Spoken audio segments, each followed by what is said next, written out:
இலங்கையில் கிட்டத்தட்ட 40 மணி நேரங்களுக்கு நிலப்பரப்பின் ஊடுருவலை கடந்து நேற்று நவம்பர் 29ஆம் தேதி இந்த டிட்வா புயல் நமக்கு காவிரி கடலோர பகுதிகளை வந்தடைந்தது. கிட்டத்தட்ட கடந்த 24 மணி நேரமாக காவிரி டெல்டா கடலோர பகுதிகளே நிலவி வந்த டிட்வா புயல் வறண்ட காற்று மற்றும் காற்று முறிவினால பெரிதாக பாதிக்கப்பட்டு புயலின் மைய பகுதிகளில் மேக குவியல்களே இல்லாமல் ஒரு வெற்று சுழற்சியாக தற்போது காணப்பட்டு வருகிறது. தற்போது தொடர்ச்சியாக வடக்கு திசையில் பயணிக்க தொடங்கியிருக்கு. இன்று மாலை இரவு நேரங்களில் நமக்கு சென்னை கடற்கரையோர பகுதிகளை வந்தடையும் அப்படின்னு எதிர்பார்க்கப்படுது. அதே போல சென்னையை நெருங்கும் போது ஆழ்ந்த காற்றழுத்த தாழ்வு மண்டலமாக வலுவிழப்பதற்கும் வாய்ப்புகள் இருக்கு.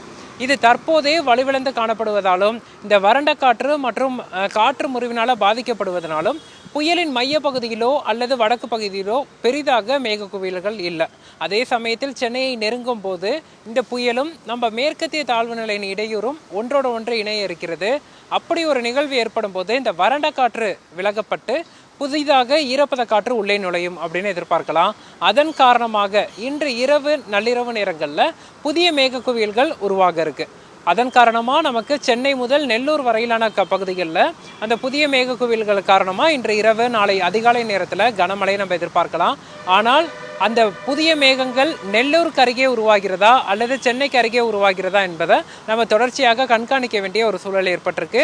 நிகழ்நேரத்தில் மேகங்கள் உருவாகும் போது தான் அது நெல்லூரில் மழைப்பொழிவை கொடுக்க போகுதா அல்லது சென்னைக்கு மழைப்பொழிவை கொடுக்க போகுதா என்பது நமக்கு தெரிய வரும். அதே சமயத்தில் இன்று பகல் முழுவதும் தரைக்காற்று சற்று அதிகரித்து வீசக்கூடும். அதே போல விட்டு விட்டு மிதமானது முதல் சற்றே கனமழை சென்னை மற்றும் புறநகர் பகுதிகளில் இருக்கும்.